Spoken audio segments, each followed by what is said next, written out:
Mėly broliai seserys, sveikinu visus sulaukus Kristaus gimimo švenčių. Tegul ši šventė pripildo jūsų širdis, meilės ir šilumos. Būkite laimingi, įsileidę į savo gyvenimus viešpatį, į savo gyvenimo kasdienybės, į savo gyvenimo istoriją. Palaimintų ir gražių jums šventų kalėdų.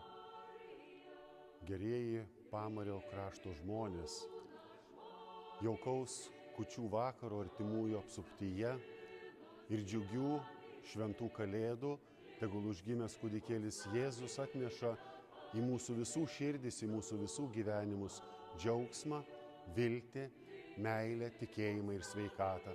Palaimingų šventų kalėdų.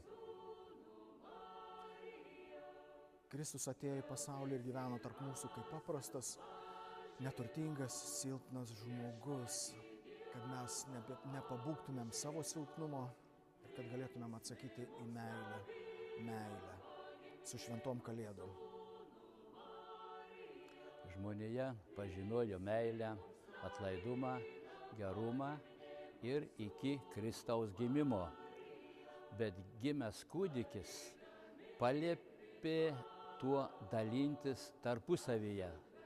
Todėl ir linkiu jums šiuose šventose kalėdose meilės, atlaidumo, gerumo ir ką tik gimęs kūdikis Jėzus mums tai primins.